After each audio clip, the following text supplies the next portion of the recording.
Gurubhyo Namaha. A very warm welcome to yet another session of Weekend with Wisdom. This is Nitin Sridhar, Director of Indica Moksha. And today we have with us a very special guest, Dr. Srinivasa Acharya, who is joining us from Hyderabad. Before we proceed further, let me begin with a small prayer. Vakratunda Mahakaya Koti Surya Samaprabha Nirvignam Kurume Deva Sarvakaryeshu Sarvada Sadashiva Samarambham Shankaracharya Madhyamam Asmadacharya Paryantam Vande Guru Paramparam Ishvaro Gururatmeti Murtibheda Vibhagine Vyomavatyapta Dehaya Shri Dakshinamurtaye Namaha Sarvamangala Mangalye Shive Sarvartha Sadhike Sharanye Trayambake Gauri Narayani Namostute Gurur Brahma Gurur Vishnu Gurur Devo Maheshwaraha Gurur Sakshat Parabrahma Tasmai Shri Gurave Namaha Shri Gurubhyo Namaha Hari Om. Once again, warm welcome to everyone. Thank you, Dr. Srinivas, for making time for this session, a wonderful session. Yes, will be the sessions. Dr. Srinivas ji will be covering a very interesting topic of Rasopasana, especially understanding the Gita and Bhagavata context from which the whole Upasana Paddhati of Rasa Upasana has come about. So I am personally very eager to listen to these lectures. But before we proceed further, I just want to give a very brief introduction to the speaker. Dr. Srinivasa Acharya Bellamkonda is a BE in Civil Engineering from Osmania University, and he has also done PhD from HCU on drama, natya and leela towards the theory of self and self-fulfilling in theatre. So he went from an engineering to a theatre person, and then he started and his spiritual journey started in 1992, and he has studied the basics, the foundational texts of various darshanas, including Purva Mimamsa, Advaitha Vedanta. At these two darshanas, he studied under Mahamahopadhyaya Dongre Shastri ji. He studied fundamentals of Vishishtadvaita Vedanta from Rangaramanujacharyulu, and he has also studied Dvaita from Jayatirtha Acharya. And he has also studied Gaudiya Vaishnava from his Gurudev, Sri Haridas Shastri ji. And after meeting Jagadguru Kripaluji in 2008, Dr. Srinivasa Acharya ji started developing his thesis and his practice and his philosophy of Rasopasana, practicing and teaching it ever since. So he conducts these sessions on Rasopasana both online and offline courses, and he runs a public charitable trust called Gwala near Hyderabad, through which he serves the cows, and he also conducts classes on self-empowerment and many other things. He also runs a YouTube channel wherein his detailed discourses on Rasopasana in English, Hindi and Telugu are present. We are very fortunate to have you here, sir. Thank you for making time for the session. So without further ado, please go ahead and start the session. Okay. Sri Gurave Namah. I will first give an introduction of what Rasopasana is, and then I will explain you how a Rasopasak will see Bhagavadgita and Bhagavatam. Because most of the sampradayas in India take their resources from Bhagavadgita, Upanishads, Bhagavata, and then they have their own understanding of these texts and their sadhana paddhatis also. So let me start with Rasopasana. Upasana, as you all know, means sadhana, meditation on our object of worship, whatever we want to attain. And here it is Rasopasana. So we are doing the Upasana of Ras. This Ras is taken from Taittiriya Upanishad, where the Absolute is described as Raso Vaisaha Rasagvam hi evayam labdvanandi bhavati. And the next mantra says, Anando Brahmeti Vijanat. So, Lord, the Absolute is being addressed as Rasa also, he is being addressed as Ananda also. And it is also saying that those who attain Ras, only they will become Anandi. It's not saying that they will become Ananda. It is saying that they will become Anandi, which means the possessor of Ananda.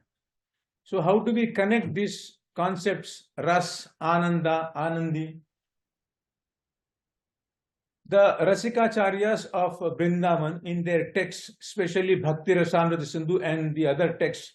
Bhakti Rasam Sindhu is a text on Rasa written by Srila Rupa Goswami, who was a disciple of Chaitanya Mahaprabhu, follower of Chaitanya Mahaprabhu.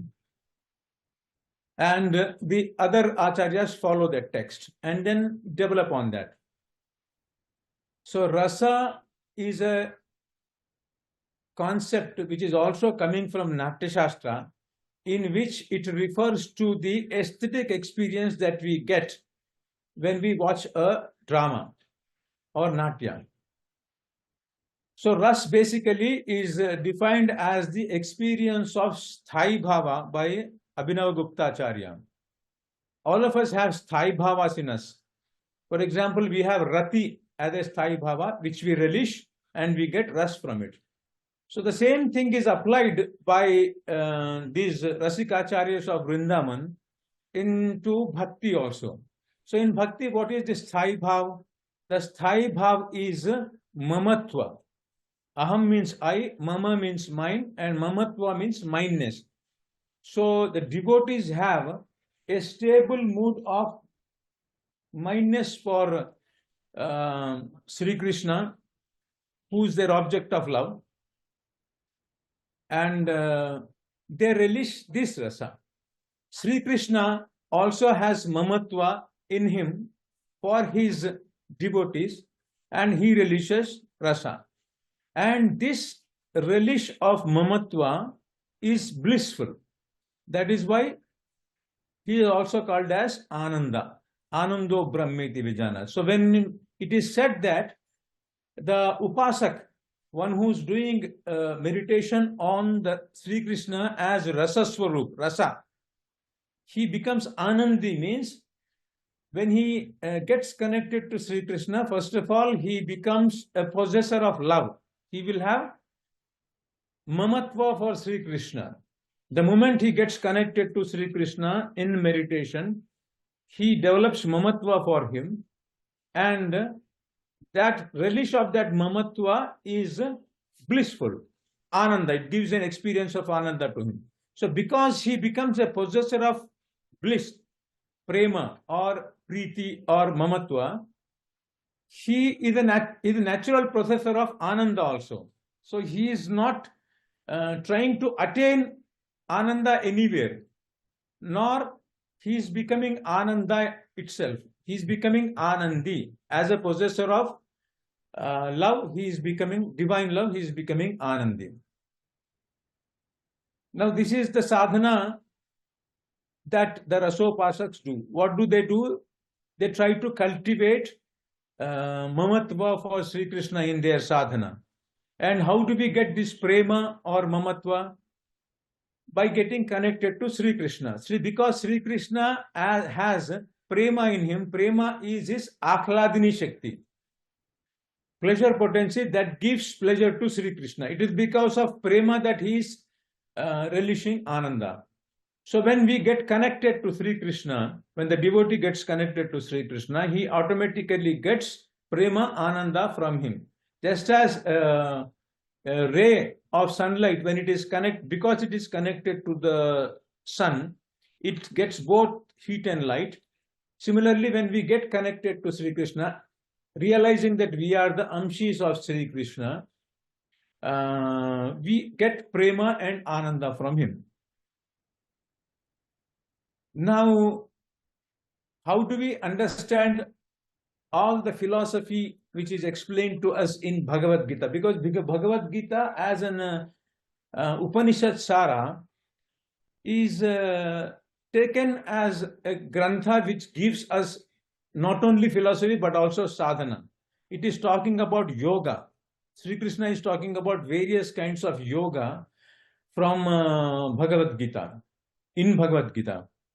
So now people talk about, those who interpret the text, they talk about karma yoga, jnana yoga, and there is karma sannyasa yoga in 5th chapter, and then there is dhyana yoga. So different philosophers say that it is actually talking about this yoga or that yoga. And some people say that karma should be done. Some people say that karma need not be done if you come to this stage. Arurukshor mune yogam karma karanamuchyate yoga rudasya tasaiva shama karanamuchyate. So some people take this and then say that when you become a yoga ruda, you need not do karma. But there are some sampradayas which say you have to do karma. So let us try to understand what they understand by karma and what all these concepts are for us. The first thing we will try to understand is Gita being explained in the war zone. Generally, as you all know, Kathopanishad and all these Upanishads, if you read, these Upanishads are taught by gurus to the disciples in the agraharas, in their ashram, under a tree. They give the knowledge of the absolute, they give sadhana, sadhya, they explain all these things. And then along with Guru, the disciple not only learns the philosophy, but also practices with him. But here, the Upanishad Sara is being explained in the war zone. And what does it tell us? You see, we, because of our anadi avidya, eternal ignorance, we identify ourselves with the body. We don't identify ourselves with the Atma. And when Arjuna is saying that, he's showing his ignorance when he was saying that I cannot fight all these people. Why are you engaging me in this ghastly fight? I don't want anything. How can I, drink the blood, eat blood or drink blood after killing all these people? What is the use of all this Rajya for me? I will better take sannyasa. When he was talking like this, and which is basically he's saying that I will not follow my dharma. As a Kshatriya, his job was to establish dharma, see to it that varnashrama dharma continues without any pollution or contamination or deviation. So adharma was going on, their land was usurped, and land was promised to them and it was not given after their vanvasa. So he should fight and reclaim his land, and after that, as a Kshatriya, he should see to it that varnashrama dharma prevails.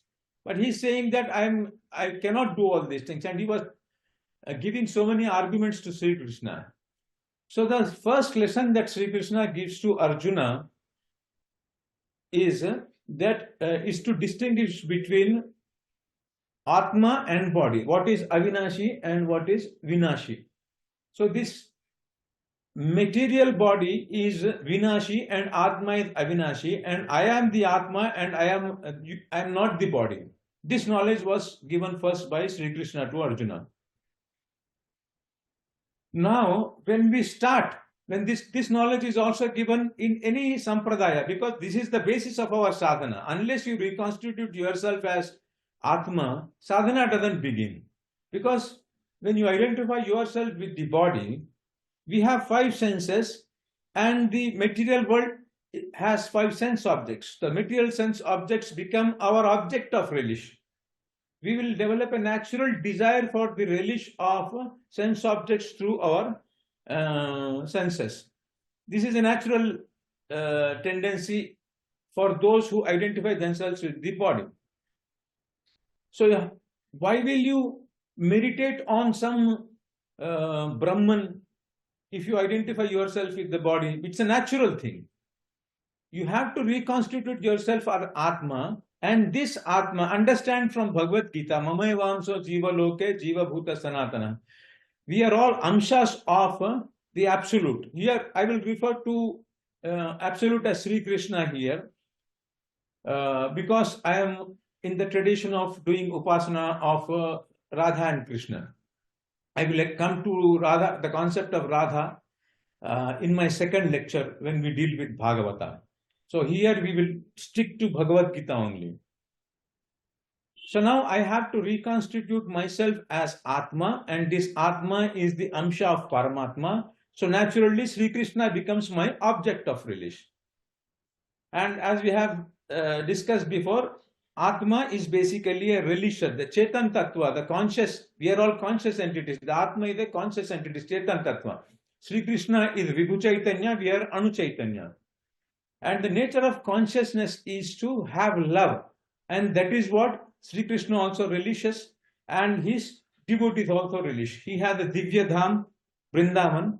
He has unlimited forms, and corresponding to unlimited forms, he has unlimited dhams also, and he has unlimited parikars also, with whom he experiences this love. And the parikars also experience love for Sri Krishna. So, as a sadhaka, we have to first reconstitute ourselves as Atma, understand ourselves as the Amsha of Sri Krishna, and Sri Krishna is our object of love, and then try to cultivate this love, mamatva, for Sri Krishna. And how do we do this? I cannot explain much in this class. In some other session, we will, on Rasopasana, we will do that. Here we are only trying to understand the concepts of Bhagavad Gita from the perspective of Rasopasana.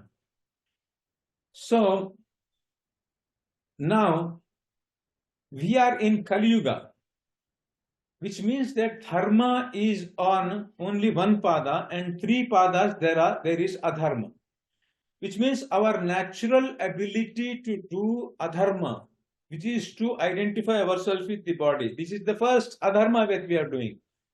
We are trying to understand here adharma, dharma as nature, right? To identify ourselves as Atma is our dharma, which we do through our buddhi. And if we identify ourselves with our body is adharma. And to love Sri Krishna is dharma. And to develop the desire for sense pleasure is adharma. And to do an activity of fulfilling the material desire is adharma. To relish prema becomes dharma automatically. And then we come to the other meaning of adharma, which is to go against the laws of nature.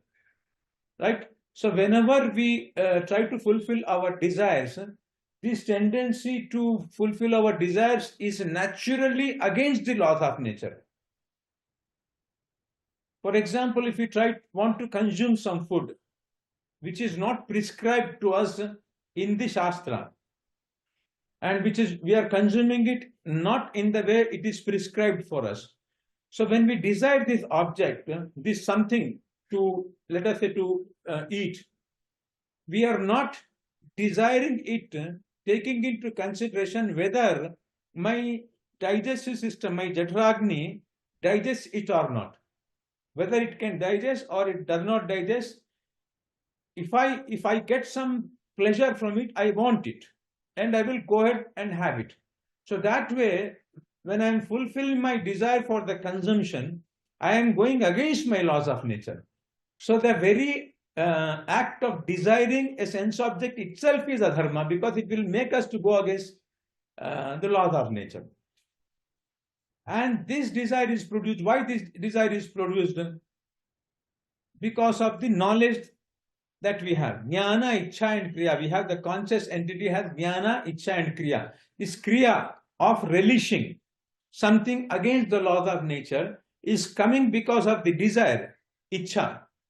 And then this desire is coming because of the Jnana, knowledge that I am the body.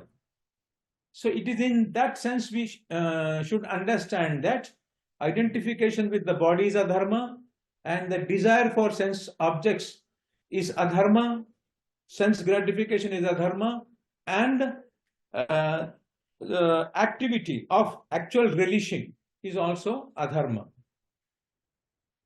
Now, because we have adharma, we are naturally adharmic 3 times. Dharma is in only one path and adharma is 3 paths. The tendency in us to have self-control of not going against the nature is only 25%. It is naturally. We can naturally not go against the nature if we understand that this activity or this desire is against the laws of nature. But 75%, 3 times than this, we very naturally will go against the laws of nature. We desire against the laws of nature, and then we do activity against the laws of nature. So when we are getting into upasana, when we are asked to play a role, and when we are asked to identify ourselves with the Atma, the natural tendency in us to do that is only 25%, and 75% we will not be able to do that. Arjuna asks a question to Sri Krishna that Atha kena prayuktoyam papam chariti purushaha anichanna pivarshneya baladiva niyojitaha. So he is saying that knowingly we know that this is papa, then as if somebody is forcing, what is it that, doing the prerepana, motivating us or initiating us to do this papa? So Sri Krishna says, Kama esha krodha esha rajoguna samadvaha. Means it is because of the kama and krodha. So the desire, following our desire being 75%, even though we know that these activities are good, if I consume these things, my diabetics will improve, increase, or I should not be eyeing somebody like this. She belongs to somebody else. But my mind will not follow that, because as I told you, the natural tendency in me to go against nature is 75%. Now, if you put a war, it's like a huge warlike situation for me to either leave my role or to reconstitute myself as Atma and do Upasana. There is a war. The 2 identities are created. One identity is which we are having eternally because of our identification with the body, that I am the body, I am Srinivasa, Acharya, right? So this identity we have naturally, and now when you approach a guru, you get a second identity, that you are not the body, but you are the Atma, and you are a devotee of Sri Krishna, or you are a lover of Sri Krishna, and you should be relishing love. You should not be relishing sense gratification. Because you are not the body, you should not relish sense gratification. And because you are the Atma, you should relish Sri Krishna. So when this identity is created, so we have 2 identities, a war takes place, a warlike situation takes place between these 2 things, because even though our Gurudev has told us that I am the Atma and I have accepted it, but by experience I am body. I have tadatmya with my body. So a warlike, and this bodily identification, because of it the desire is produced, is always taking me away from my sadhana. It is never allowing me to do my role. For example, as a possessor of body, I want to be a healthy person. So I want to be fit and healthy, right? This is one identity. But my identity with the body is producing desires in me to consume things. which are against this identity. But when a war goes on between those two things, because I am more in adharma, 75% in adharma, so I will defeat this person, this identity, and go and get that and consume it, in spite of knowing that it is harmful for me. So I gave a simple example. This is what happens when we try to do sadhana. A warlike situation happens between these two identities, and this identity will always try to take me away from my sadhana. It will not allow me to do sadhana. This is the reason why Sri Krishna said to Arjuna, Arjuna told Sri Krishna, when he's asking him to practice yoga, Chanchalam hi mana Krishna pramati balavad drunam. Tasyaham nigraham manye vayoriva sudushkram. Oh Krishna, my mind is chanchala, and it looks impossible for me to do this yoga sadhana that you are saying. And Sri Krishna also is not telling Arjuna that, Arjuna, you are such a, your concentration and your determination, your dhairya are very famous. And there are many examples I can give you how you have focused yourself on something. And why are you talking like this? Sri Krishna did not say like that. He said that asanchayam mahabaho, mano durnigraham chalam. Yes, because in Kali Yuga, the identification, the identity with the self which identifies with the Atman will always lose to the self which identifies with the body. And that is why the Upanishad Sara or the Sadhya Sadhana or the philosophy, yoga are all taught in the battlefield, because it's a warlike situation. And Sri Arjuna is shown as a person who's weak, even though he's such a great warrior. He has proved himself many times right from his childhood. But he was Sri Krishna, when he doesn't want to fight the war, Sri Krishna tells him, you are speaking like a Klaibya. Klaibyam masmagamah partha naitatvayupapadyate. Shrudram hrudaya daurbalyam. Why are you speaking like an important? Klaibya means important person. You are speaking like an important person. Actually, Arjuna, Sri Krishna, they are all doing Leela. They are all coming from the spiritual world to do this Leela in order to instruct us. So we, all of us, because of our constant sense gratification since time immemorial, and especially in this Kali Yuga, and especially in 21st century, where we are born and brought up in the consumer capitalism, the desire, the production of the desire is very intense, and the consumption is also very intense. And this makes us impotent in the sense that it will never allow us to do our sadhana. So this is one metaphor that is used. Klaibya, the sadhaka is a klaibya, important person. And the situation which is like a warlike situation when you want to do sadhana. And so now we will go to other concepts which are given in Bhagavadgita, how a Rasopasa understands them. Now, after reconstituting, asking Arjuna to reconstitute himself as Atma, that you are Atma, you are not the body, and you should do your Dharma. Here, Sri Krishna, Arjuna is a Kshatriya, you should do your Kshatriya Dharma. And he explains various concepts. What is the Dharma? Karma, he uses the, says that Yajnarthat karmano anyatra lokoyam karma bandhana tadartham karma kaunteya mukta sangha samatana. So he is asking him to do yajna. And what is this yajna? Yajna, as we know that we have a Havik Kunda and in which we do Vaidik ritual which is called as yajna. But what is it for a sadhak? A person who is not a Brahmana or something, in general, for a sadhak, what is this yajna? Yajna is that when we are identifying ourselves with the body, as I told you, the desires are produced, and these desires will not allow us to do our role. So that when we take a role as a son, father, mother of a family system, or an amsha of Sri Krishna in the cosmic system. We are taking up a role. And when we take up a role, automatically we have to live that role. Otherwise, we are not taking up that role at all if we are not living that role. So the activity of that role itself is a yajna.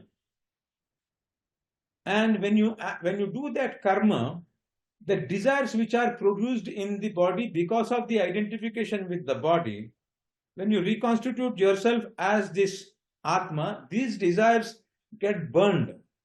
You are offering them to this role. The purpose of identifying and then acting, living your role, is to dissolve all your desires. Only when you dissolve offer all those desires, and when they get dissolved when you do this yajna of living your role, then you can slowly become free from this identification, and then you identify yourself with you get the experience of the identification with the Atma.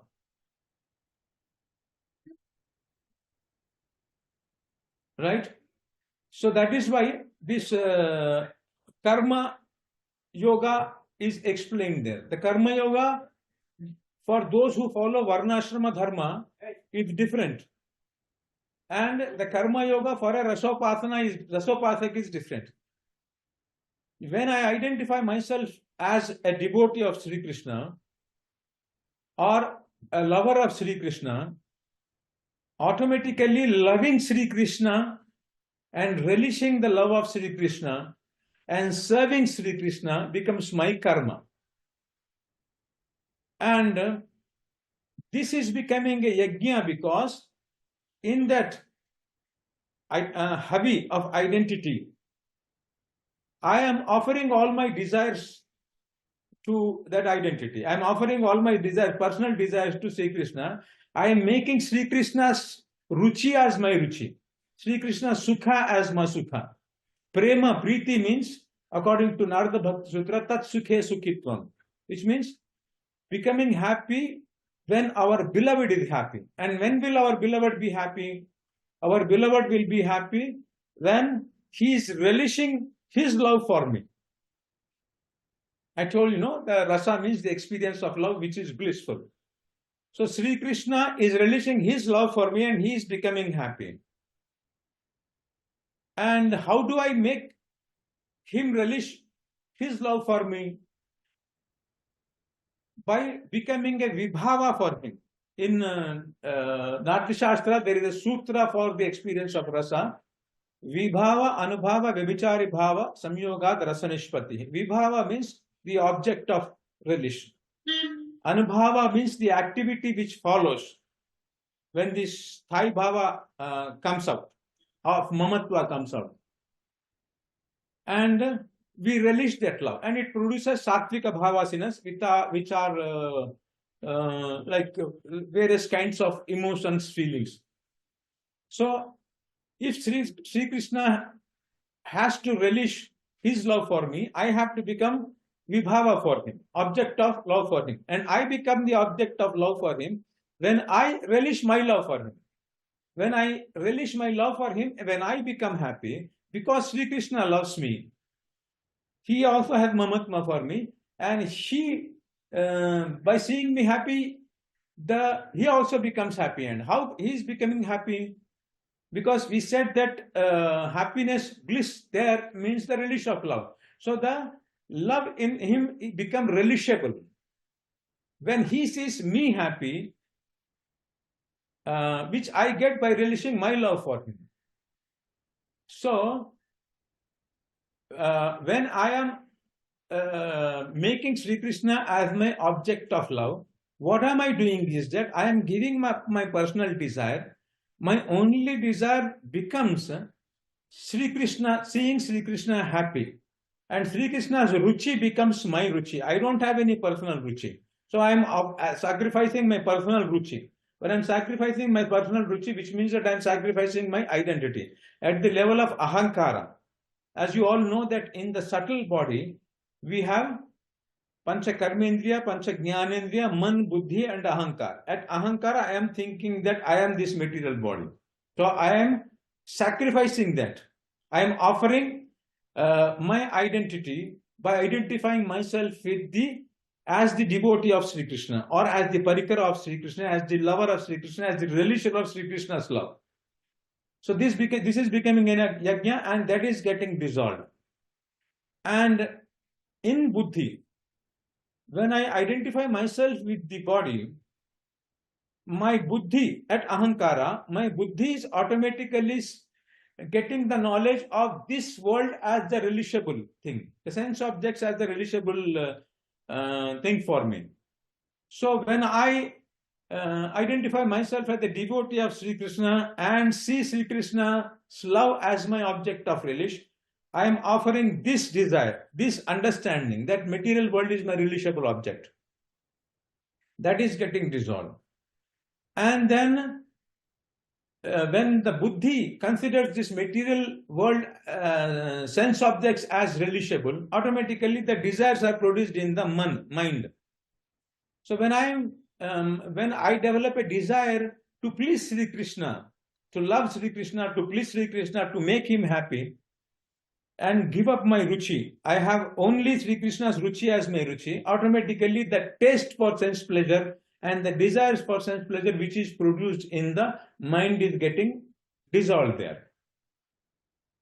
And then I don't do any other activity also, because I don't have desire. I don't act on my material desire. I act on my this spiritual desire. I don't do any activity also. So that is how, when Sri Krishna is saying that yajna is the dharma, what does it mean? It doesn't actually mean the physical actual yajna which is done by the Brahmins or the three varnas following the varnashrama dharma. It also means that, because that is also done as dharma only. Those who want to gain material things. Veda itself says, Jyotish Tomena Sarga Kamo Yajeta, Udbida Yajeta Pashukamaha, Raja Swarajya Kamo Rajasuyena Yajeta. So all this, whoever wants whatever desire, there are yajnas for attaining all those things. So that is also a yajna. By doing those yajnas, actually you are following the laws of nature in order to attain your goals. But what is basically involved in yajna is the dissolution of the desires in you to that identity which you take. I am a Brahmana, I am a Kshatriya, I am a Vaishya. So Arjuna is a Kshatriya when he is taking up that role and then doing his Kshatra Dharma, automatically he is, just by doing that, taking up that role and doing his Dharma, he is actually sacrificing all his personal other identification with the body and the knowledge about the material sense objects as relishable, and the desires, he is dissolving them. He is offering them in that yajna. So far as Rasopasaks, who identify ourselves as the devotee of Sri Krishna, we are also doing yajna. There is a verse which is given to us in our sampradaya, explaining about Chaitanya Mahaprabhu. Chaitanya Mahaprabhu is considered as the avatara of Sri Krishna himself. Radharani, Sri Krishna, in the mood of Radharani. Sri Krishna once developed a desire to relish the bhav, Mahabhav, which Radharani experiences in her love with Sri Krishna. Okay, I found this on the web for which Mahabharat, which Radharani experiences. Which Sri Krishna never relishes. Only Radharani is experiencing that Madanakya Mahabhav. It's a different topic. I'm just referring to it to explain something else. So he took an avatar. And then after taking this avatar, she propounded Sri Krishna as the absolute Swayam Bhagavan, and Gopi Bhava is the highest Bhav, and Prema Bhakti, Uttama Bhakti as the, which is what is I am defining as Rasopasana, as the Upasana. And then the mantra, the shloka which is given to us describing Chaitanya Mahaprabhu with Krishna Varnam, Visha Krishnam, Sango Pangastra Parshadam, Yajnaihi, Sankirtana Prayahi, Yajantihi, Sumedhasaha. So in Kali Yuga, Sumedhasaha means intelligent people do Sankirtana Yajna. They don't do the yajnas which are given to us in the Varnashrama Dharma. So Sankirtan or the worship of Sri Krishna, the loving Sri Krishna, relish of Sri Krishna is being described as yajna. It is because it has this element. When you identify yourself and live that role, you are actually doing a yajna in which your identity, your knowledge, your ignorance, and then your desire, and then your activity, everything is getting dissolved there. And when all these things are dissolved, automatically you will lose your identity and ignorance and the desires in relation to the body, and this becomes consolidated, which means you will get the experience that I am the devotee. You started with the understanding. In Bhagavadgita, there is a concept also used in 2nd chapter called Buddhi Yoga. When Sri Krishna tells Arjuna the difference between body and Atma and asks him to identify with the Atma, he uses the word Buddhi Yoga. Buddhi Yoga means identifying yourself as Atma and giving up your identification with the body through your Buddhi. So the first thing that we do when we get into Upasana, Rasopasana, is that we give up our material identity. We give up our identity as body, Srinivasa Acharya, Brahmin, and all this, every material identity, and we identify ourselves as a devotee of Sri Krishna, a parikar of Sri Krishna, lover of Sri Krishna, and relisher of Sri Krishna. And this, which we are doing with our buddhi, is called as Buddhi Yoga. For Rasopasaks, there it is a different thing. You have to identify yourself as Atma and then do your Kshatriya Dharma there.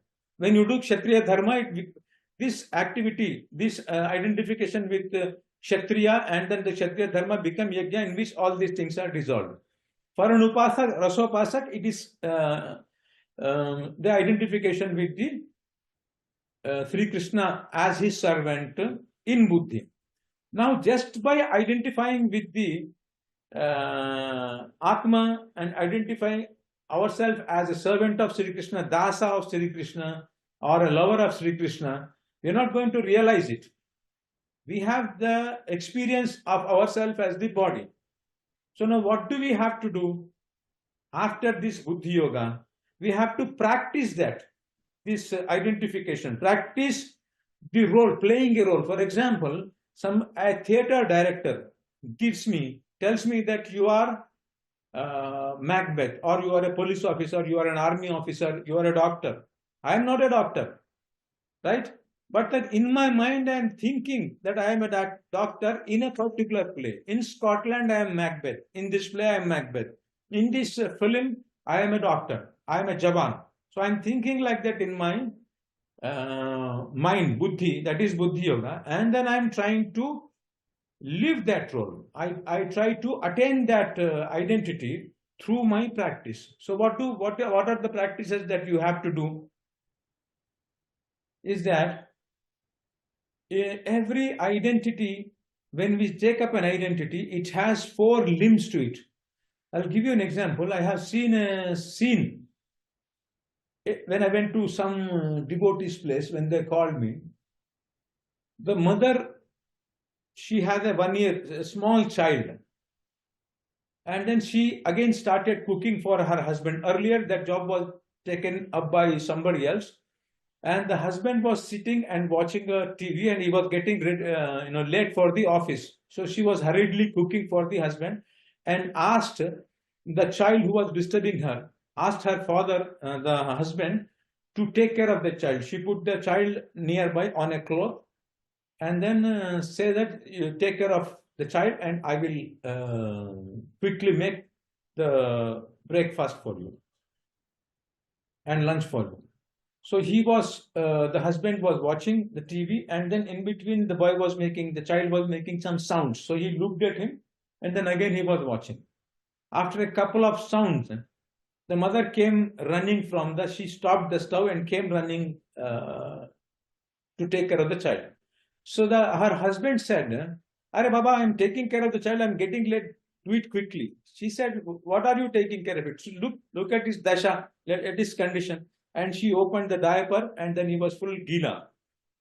Then she took care of him. She took the child into the bathroom. She cleaned him, and then she put some water also on him, and then cleaned everything, and then brought him back, and then again put the child there.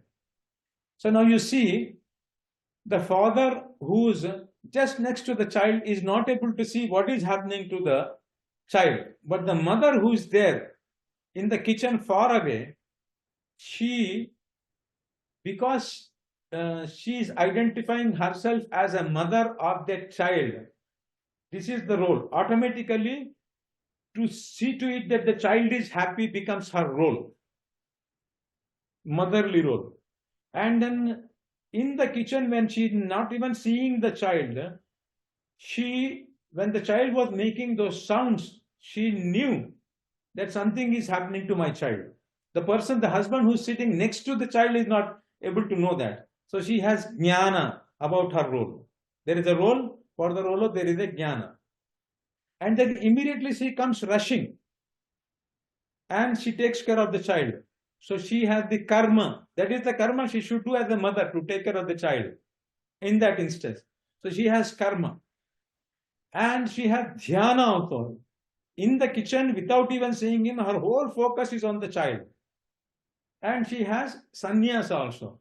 Sannyasa means she is not worried about her own pleasure or pain, because she is doing multitasking there. She is taking care of because the husband is getting late, she is doing quickly everything very fast. And husband is watching TV there. He's not helping the wife. Husband is fulfilling his personal desires. He's not living in the role. But the wife also has many desires. She also wants to listen to some nice music and spend some time relaxed. But she's sacrificing all that. And then doing her wifely duty also, motherly duty also, and she might be thinking about all other daughter-in-law role also, many other roles also in that house. So she is sacrificing because of that role, her personal desires. All the desires which do not belong to that role, even though if she has them, she has those desires, she is sacrificing in this yajna of playing the role of a mother. Right? So what I'm trying to show is that whenever you take an identity, that identity has four aspects of it. It has an emotion. There is a motherly emotion. And emotion is involuntary. The moment you consider this child as mine or somebody as mine, you have an emotion which comes involuntarily. For example, if a new girl falls in love with a boy, before falling in love, she did not have any emotion for him. But when she saw some good qualities in him and she felt that I want to have him as my partner, she will develop that desire in him. She will develop emotion, basically is mamatva. He is mine. And before falling in love, he was not hers. There was no mamatva for her. So that mamatva is something which cannot be practiced. It is the result of something. Right? So the identity has these four things: jnana, karma, and sannyasa and dhyana. And Rasopasak sees it like Bhagavadgita like this. The other sampradayas, when it is talking about, the third chapter is talking about karma yoga. They're actually talking about the karmas which are prescribed for a brahmana or a kshatriya or a vaishya or a shudra in the Veda, because he's taking up that material identity. Now, what is the karma for that role kshatriya? He should fight adharma and establish varnashrama dharma and see to it that everybody follows varnashrama dharma, and that if there is a badha for varnashrama dharma, he should again go and fight and establish. that. So here it is not like that. In Rasopasana, because you have taken up this identity, your karma automatically becomes loving Sri Krishna and trying to please Sri Krishna through your seva and relishing this love. Karma is not a separate yoga as is explained by other acharyas when they interpret Bhagavadgita. And then jnana also. The mother has the knowledge that I am the mother and the child is having trouble, so I have to go and do this. That is the knowledge. The knowledge is related to the identity. But in Bhagavad Gita, when the acharyas interpret, it is a different kind of knowledge. In Bhagavad Gita itself, it is said that in the chapter on Jnana, Jarma karma chame divyam evam yobeti tattvataha tyaktva deham punarjanma naiti mameti so Arjuna. So, for a Rasopasaka, what jnana means is that to understand that Sri Krishna and his activities are all divya.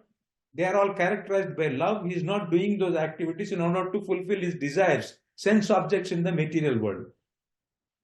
And as part and parcel of Sri Krishna, I am an Atma, and this Atma is also divya. So when I know Sri Krishna as divya and I try to cultivate love for him, this love is also divya, which I get from him when I get connected with him. Right? To get connected with Sri Krishna with this knowledge that Sri Krishna, I am an Amsha of Sri Krishna, Sri Krishna is my beloved, I should be practicing, relishing the love, and I should cultivate love in order to release that love. So having this knowledge and try to be connected with Sri Krishna with this knowledge, it is Jnana Yoga for us. And that is an anga of the identity or the anga of bhakti itself. So there is yoga is to be connected to Sri Krishna, and when you get connected to Sri Krishna, you get love and ananda from him. And in order to get connected, you have to do these four things: to live, to act, to have this knowledge about the role, and then to play this role. And then sannyasa in Bhagavad Gita is explained as doing your karma without any phalabhisandhi. Phalabhisandhi rahita karma you have to do. Because if you do an activity with phalabhisandhi, Jyotishtobena swarga kamo yajeta. So you will get swarga. Udbita yajeta pashukam. You will get all these things. You will do karmas with phalabhisandhi. But if you do the same karma without phalabhisandhi, now it is a yajna, and this yajna is becoming a dissolving mechanism. Identification with the body is producing desire producing mechanism. It is becoming a desire producing mechanism, and when you do yajna, it is becoming dissolving mechanism. So it is prescribed for you to do the yajna or your duty without any phalabhisandhi rahita karma. And for Rasopasak, obviously, that he will not try to fulfill any sense desire, because he is making Sri Krishna's ruchi as his ruchi. So he gives up identity, everything. He has, he does the sannyas of his identity, sannyas of ignorance, sannyas of his desire and the activities. And he does activities, any activity, whether internally or externally, only in relation with Sri Krishna. So if he wants to eat some food, if he for his survival of his body, he offers it first to Sri Krishna and consumes it. He doesn't have any personal desire. So this is the sannyasa aspect of that role. And what is the dhyana aspect of the role is that when we identify ourselves with the Atma, because we have an experience since time immemorial as the body, as I told you, that this mind will try to take me away from this identity, from my focus on Sri Krishna, and it will draw my attention towards the sense objects. I told you, that the war-like situation is created. So what should I do in the practice of Dhyana Yoga? Some people do chitta vritti nirodha. Some people, focus on something, some object. But here, when I'm trying to do meditation on Sri Krishna's leelas or his nama, when I'm doing chanting or doing the Artha Bhavana of that meaning of the word, when my mind goes there, whenever it goes there, I pull it back to again Sri Krishna. So the mind takes me away, I pull it back. Takes me away, I pull it back. Takes me away, pull it back. So this is a practice of dhyana. I'm trying to practice concentration here. When I'm doing all my sevas or rasopasana, I'm practicing karma yoga. In this sense, yoga is for me to get connected to Sri Krishna so that I can get love for him, which I relish. And then jnana is to have this knowledge. Sannyasa is to give up identity, ignorance, desires, which are not in relation to my role as a servant of Sri Krishna. Dhyana is to focus on that. So when I practice dhyana yoga, the more and more I practice, bring it back again and again, then it becomes a habit for me, and I will be able to naturally focus on Sri Krishna. So these 4 chapters, first, what is taught is Buddhi Yoga. And I identify myself, in the mind I identify myself with Sri Krishna as his parikara, servant, or as his lover. Then I do all these 4 things. They are not separate yogas in order to attain moksha. Some people talk like that you have to do karma yoga. No, you have to do jnana yoga. No, you have to do karma sannyasa yoga. They are the 4 limbs of one sadhana called as bhakti yoga in Rasopasana or Ras yoga, whatever you can call it. If you just have the knowledge and you don't have the sannyasa, you say that I am the servant of Sri Krishna, but you don't give up these desires. What happens is that mind will take away. So, for you to experience this self, you have to give up it. Sannyasa, you have to do that. And for you to realize yourself as the servants of Sri Krishna or the lover of Sri Krishna, you have to do this karma. And you have, whenever the mind goes away, you have to do this jhana. Only when you do these 4 things, these are not separate individual yogas. If you do all these 4 things, gradually what happens is that this karma becomes a seva. The activity which you are doing in order to please Sri Krishna, it becomes a seva. Seva is any activity done in order to please our object of love. When the mother is running back from the kitchen and then taking care of the child, she is actually doing seva there. If the nurse is doing, it would be a karma. Whatever job she is given to her, she will do. It doesn't matter that she will do in such a way that the child will be happy. Mother will do the activity in such a way that the child becomes happy, and when the child is smiling again, she will become happy, and then she will go and take care of the rest of the job. So job is done because she considers the child as her beloved. The karma is done by the mother till he is pleased. Tasmai rochamana pravrutti. Priti is called tasyamaina rochamana pravrutti. Tat sukhe sukhitvam. And that becomes a this thing. Karma becomes a seva. And sannyasa becomes, initially you are giving up with your mind. This is not mine. I will not do it. You're saying it like that, but you do not have any detachment for that. So when you get you keep improving in your yoga, right? This sannyasa turns into vairagya. Vairagya means swabhavika aruchi. Sri Rupa Goswami defines in his Bhakti Rasamrita as swabhavika aruchi. The more you start relishing, the more you start improving in your yoga, the more you develop mamatva, the more you relish, automatically you develop attachment for this and you develop vairagya for that. When you develop vairagya, you have no taste for it and your mind will not go there. Right?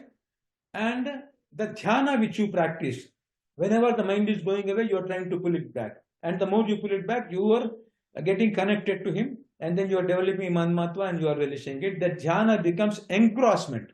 You become, the moment you take the name of Sri Krishna, you become so engrossed that you don't even have the spruha, bhana of this material world. You feel that you are actually living in the spiritual realm with Krishna and with Krishna's parikaras, and you will be constantly relishing it. Nothing affects you.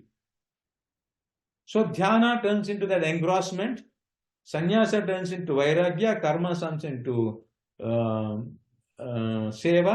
and jnana, which you practice, this knowledge which you keep on ruminating on this knowledge, it turns into your actual realization of yourself as a servant of Sri Krishna. Right? So this is how we understand those concepts. And then we go to one more concept which is described in Bhagavadgita, which is when Arjuna is saying that I cannot concentrate, my mind is very chanchala, I cannot live in this role. My mind is, even though I accept your philosophy and I think myself as the Atma, still my mind is going towards Bhishma, Kripacharya, Drona, my Guru, and all these people.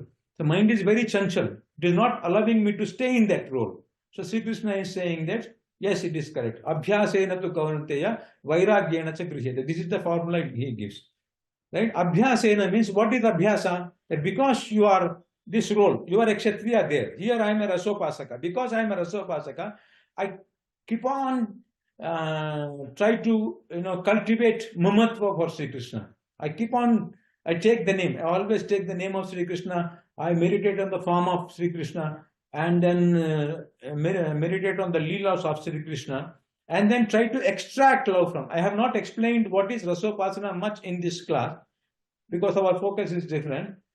In simple words, how we do Rasopasana is that Sri Krishna is not there in front of us. If I have my beloved in front of me, I can practice love with him. Just as the girl had boy in front of him, and she is actually seeing his gunas, good gunas, qualities of him, lovable quality, then she is falling in love with him. She can love and serve him, but Sri Krishna is not in front of me. For me, Sri Krishna is in the form of his Nam, Roop, Gun, Leela, Dham, Parikar, which are given to us in Bhagavata and which are given to us by our Sankirtanacharyas. So I take their names, and from those names I try to extract that love, because Sri Krishna and his Nam, there is no bheda.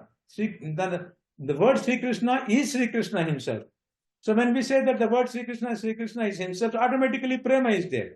So I try to extract that from that. It is called Artha Bhavana. How it is done, I will take a separate session. It is enough to understand that by doing Artha Bhavana, through which I extract the meanings of love, and this through my buddhi, and then they get converted into Rasa in my heart. They produce this mamatva for Sri Krishna, which I relish. So I am doing upasana, it is getting converted into bhava, mamatva, and then I am relishing it. I am doing rasaswadana. I started with rasopasana, I am starting rasopasana. So I practiced it. When Sri Krishna is saying, abhyasena tu kaunteya vairagyena. For me, for an upasak, it's not that war that I have to fight. I have to fight this war, which takes place between these two identities. And this identity is constantly taking me away from that. It is chanchala. It is not allowing me to. If I had only one identity, and my mind was producing desire for sense pleasure, and I am relishing sense pleasure, there is no chanchalatva. Because I am desiring something and I am relishing the same thing. But I am trying to do something radically different when I am doing upasana. My mind is producing desire and I am trying to release something else. So this identity becomes chanchal, and then try to take my mind away from this. So I have to constantly do abhyasa. Sri Krishna is asking me to do abhyasa, means constantly practice this identification in the buddhi, ahankara, and considering Sri Krishna as my object of relation, buddhi, and cultivating this mamatva for Sri Krishna. Practice, do abhyasa, and then have vairagya. Vairagya means whenever the mind produces a desire for sense pleasure, or makes me to identify myself as a body, Srinivasa, Acharya, Brahmin, or son of somebody, reject it. Keep rejecting it. And keep abhyasa, vairagya. He's teaching us. But then we have another concept called sarvadharman paritijya, prapatti, samarpana. Like surrender. This concept surrender comes. Now, where does this concept of surrender come from? we will understand. Probably this is the last concept we are understanding, because we have to have some question and answers in the last 15 minutes as suggested by Nitin. So, why do we have to surrender to Sri Krishna or Guru? This is because since Anadi Avidya, when I identify myself with the body, I am thinking myself as the body, this identification is natural for me. And this happens through the agency of Maya. Even though I am Atma, why am I identifying with the body? Because there is a shloka in Bhagavadgita. It says, Bhayam dvitiya abhiniveshata syat ishadapetasya viparjyosmati tanmaya ata buddha avajetam bhaktyayika isham gurudevatatma. This bhayam, this bhayava situation which is coming, the scary situation which is coming to us in the material world, because of which we are experiencing so many miseries, the tapatraya, 3 kinds of miseries. We want happiness, but we are relishing 3 kinds of miseries here. Adhyatmika klesha, adibhautika klesha, and adidaivika klesha. You all know all these things. So, this is coming because dvitiya abhiniveshata. Because instead of identifying ourselves with Atma and serving Sri Krishna, meditating on Sri Krishna, when we identify ourselves with the body and then we become engrossed in some other thing, attached to some other thing, then immediately Maya comes. When there is a gap like this, Maya comes in between. And then it covers mind with its avaranatmika shakti. It has 2 shaktis, avaranatmika and vikshepatmika or prakshepatmika shakti. I forget, it makes me forget that I am the Atma, and it makes me to identify with the body. And I cannot fight Maya. Daivi Hiesha Gunamayi Mama Maya Duratyaya Mameva ye prapadyante Maya netam tarantite. In order to fight Maya, Maya is Bhagavan's Shakti. I am Bhagavan's Amsha. So to fight Maya, actually I am fighting with Sri Krishna only, which is impossible for a jiva who is in the clutches of Maya and who is identifying himself with the body. For an embodied soul, it is impossible to fight Maya. Because to identify with the body and to desire and fulfillment of the desire is natural for me. I cannot do something which is not natural for me. To identify with Atma in the Maya Baddha Dasha is artificial for me. For a person who is liberated, for him to be liberated, stay in a liberated condition is natural. He can never be bound. Atma can never be bound. But an embodied consciousness can never identify itself with the Atma. It is unnatural. This is natural. So that is why when Sri Krishna is saying that Abhyasena tu kaunteya vairagyena cha gruhyate, you should have vairagya for this. And it is natural for me to have desires for the material world and religion. So how can I give them up? What is natural to me? That is my nature. That is my dharma as an embodied person. So neither Sri Krishna is asking me to do vairagya, I cannot practice. Because this mind is the instrument with which I practice do my sadhana. Mind is the product of Maya. And it can only take me to Maya, it can never take me to Atma. That is the instrument through which I am practicing, doing my sadhana. So mind can never give up attachment to the matter. So vairagya gone. And Sri Krishna is saying abhyasa. Practice your identification with the Atma and relish, cultivate the love for Sri Krishna. That I cannot do because mind is the product of this. It's not a product of Vibhu Chaitanya. Atma is a product of Vibhu Chaitanya, but it is bound now. So neither I can do vairagya nor I can do abhyasa. Theoretically, if you do abhyasa and vairagya, then you will get this yoga. And then you will get extricated from the Maya, and then you will realize yourself as an Atma and you will have love for me and you will relish it. That I can never do. So what is left for me? I have to, the only thing that is left for me is, even though he is teaching me Buddhi Yoga, Karma Yoga, Jnana Yoga, Dhyana Yoga, Sannyasa Yoga, Vairagya, Abhyasa, none of these things I can do. I can only intellectually understand them, but when I try to practice it is impossible for me, because that is unnatural and it is natural. So what do I have to do? Is that some external agency has to help me.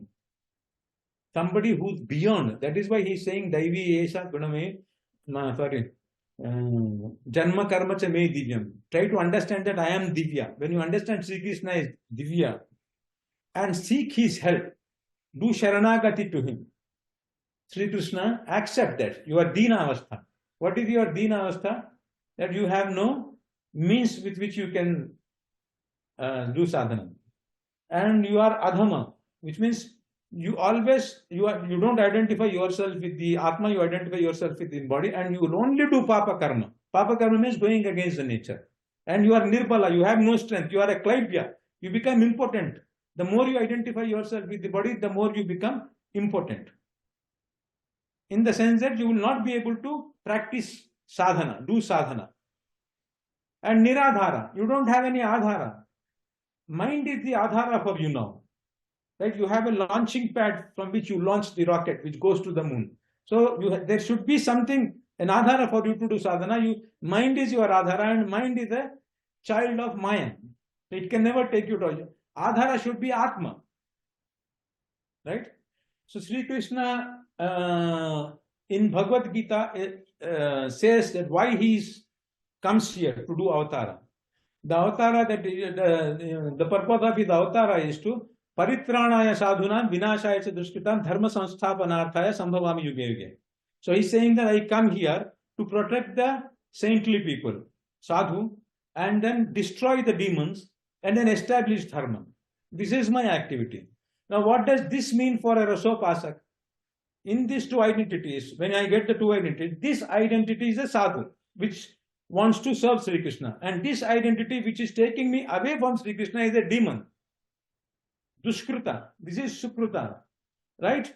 So when I surrender to Sri Krishna is saying, I will do this activity. I will do this. He will protect this. Right? He will give this sadhu, this identity, the strength to do sadhana.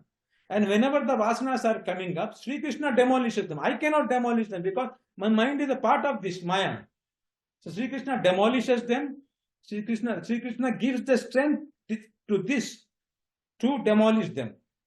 And then he establishes dharma, means he gives me the experience. Within this mind, he gives me the experience of Atma. And this Atma, being a conscious entity, has the capacity to extract love from Sri Krishna Nama. Mind has the capacity to extract the meaning of kama from the sense object. If the mind sees a beautiful opposite object, opposite sex, it says this is pleasurable. So it extracts kama from that.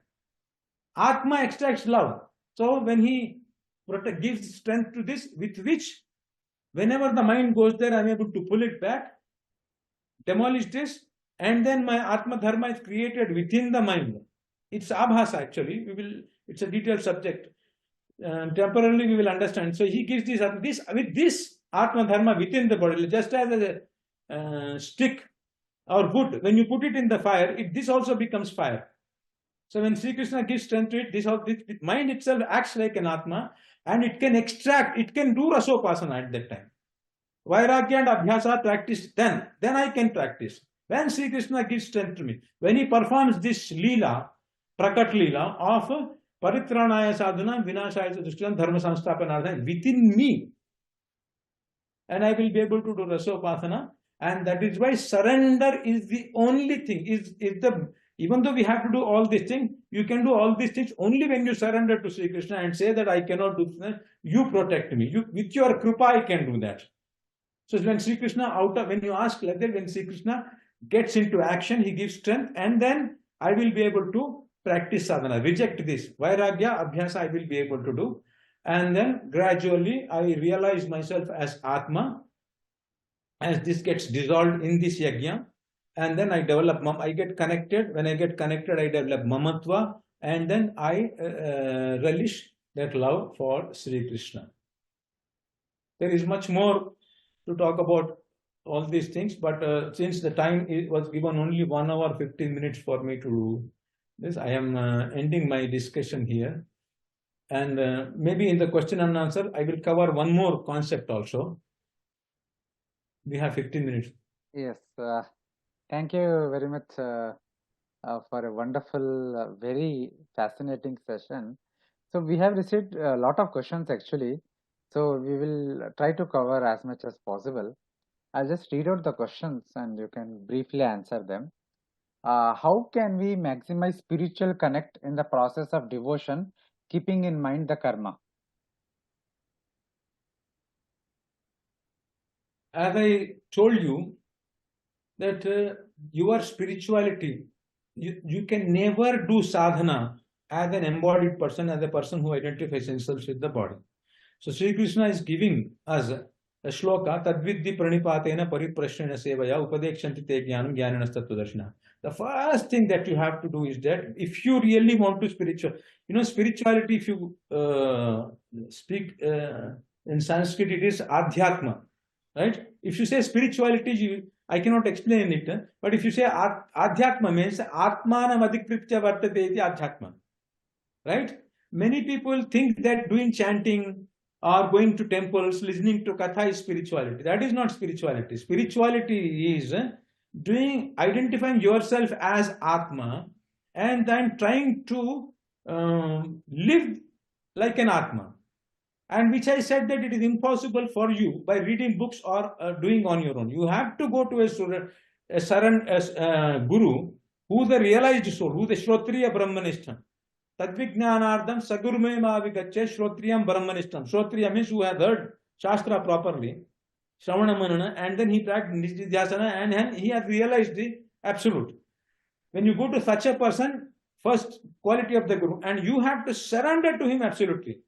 You should have the desire to attain God and have absolute, give up this material identity. Only then it will start.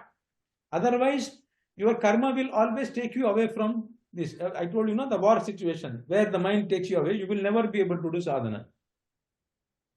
So find yourself if you want to do Rasopasana, find yourself a Rasik guru, which means that you are always relishing Rasa. He has no spruha of this material world, always engrossed in fine.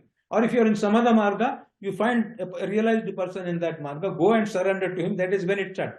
Till then, don't even think about even reading an Upanishad. Wonderful, wonderful. One question we received is, how is Nama Sankirtana related to surrender?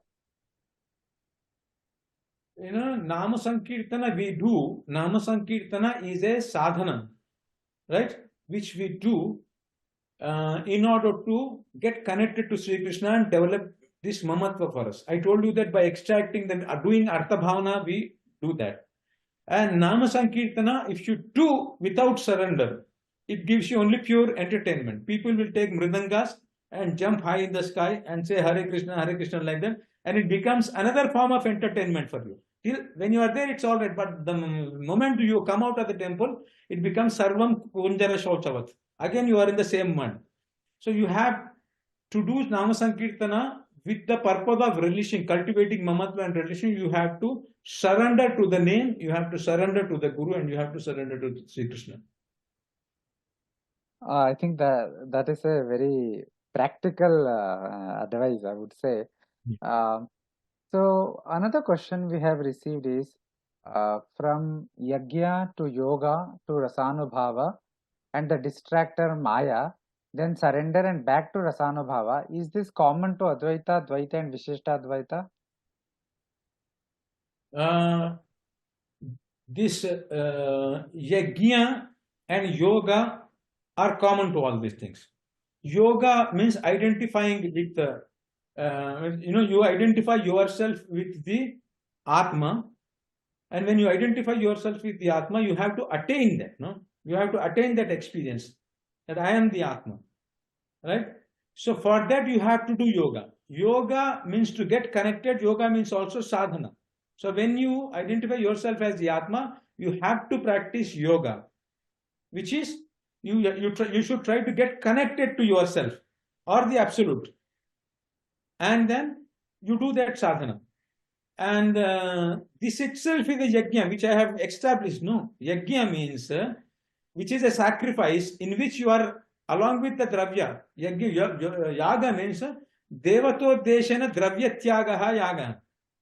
Right? In the material world, what happens? Why do we collect dravya?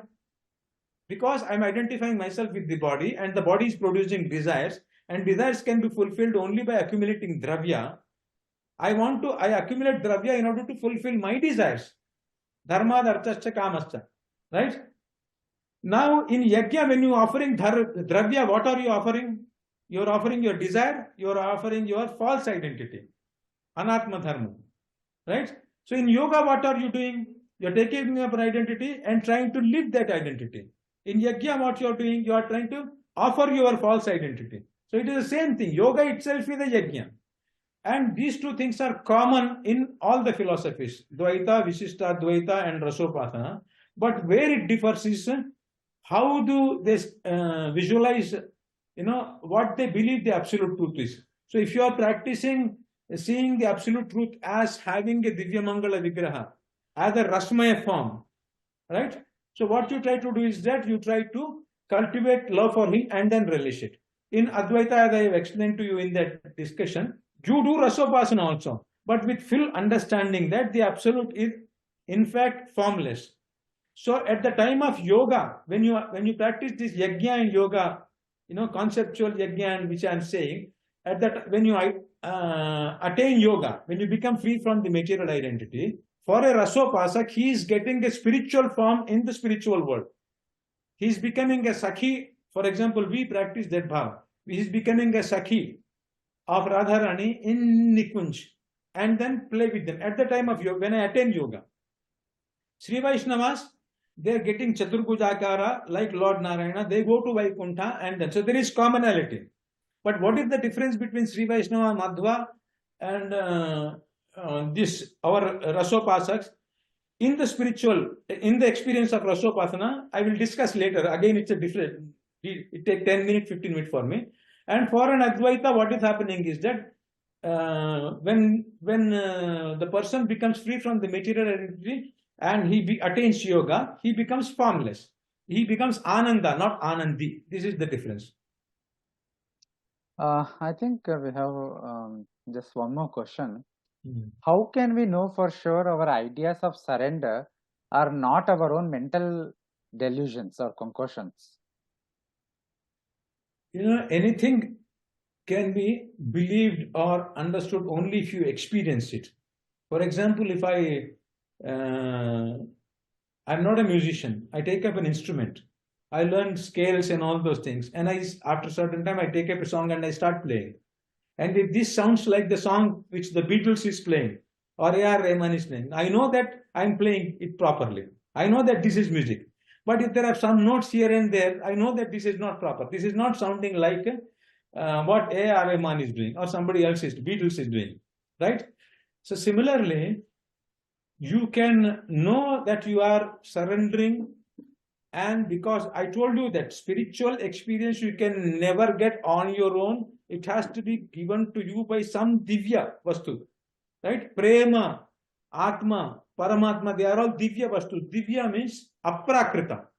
Divya should be understood in relation to Prakrita. Is Panchabhautika, Atma is not Panchabhautika, it is Divya, means it is Aprakritika. Prema is Aprakrita, means it is not contaminated by Kama, Krodha, Lobha, Moha, Mada, Matsarya, right?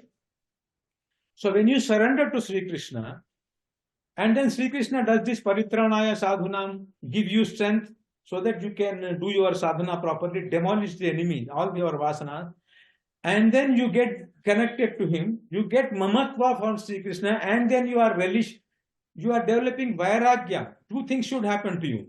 You are losing attachment for material identity, material knowledge, material desires, material attachment. You lose all your taste for mother, father, wife, child, food, everything you will lose, right? You have no spruha for them. Earlier, when you see them, you used to feel like hugging them. But now you see, you are udasina for them.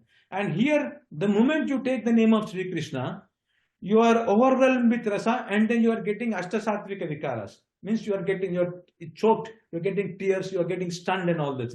You are in a blissful state. So this is the indicator that you have surrendered. If you surrender, you will get kripa of Sri Krishna, and then you will be able to do sadhana, you will get mamatvana, and you will lose taste for this. So the indicator is that losing taste for this material world and getting more and more. You want to do more and more sadhana, relish more and more. This is the indicator that you are doing. You are getting kripa, and kripa you get only if you surrender. I think, I mean, these are very, very important, not just for Rasopasana, but in sadhana in general, that Yes. unless the sadhana is causing inner transformation, Yes. then we are still at a very initial stage. I mean, the only way to test whether we are proceeding further or whether we are making a progress is how much internal transformation it is causing, whether we, as you said, whether There we are are two able things. to, yeah, Sri Krishna is saying, abhyasa vairagya. yes, You are getting more and more Atma Anubhava and more detachment. You are not giving up. When you started sadhana, you are practicing sannyasa, which means voluntarily you are giving up. Here you don't give up when you are getting experience. You have no taste for it at all. Swabhavika aruchi. So you have swabhavika aruchi and the natural taste for your sadhana. yes, yeah, yeah, very interesting way to put it. Swabhavika Aruchi, I think I really like this phrase. What you start as with effort, what you try to accomplish by effort in that beginning, it has to become spontaneous at some point of time. It should become your nature. Yes, and then that means we have made some progress. Yes. So I think with that note, we can conclude this session. Thank you again, Dr. Srinivasji, for a very wonderful session, very fascinating session.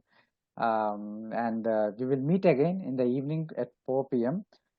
Viewers, please do join at 4 p.m. And Dr. Srinivas will continue this discussion. He will take, I think, the Bhagavata portion he will be covering in the afternoon session.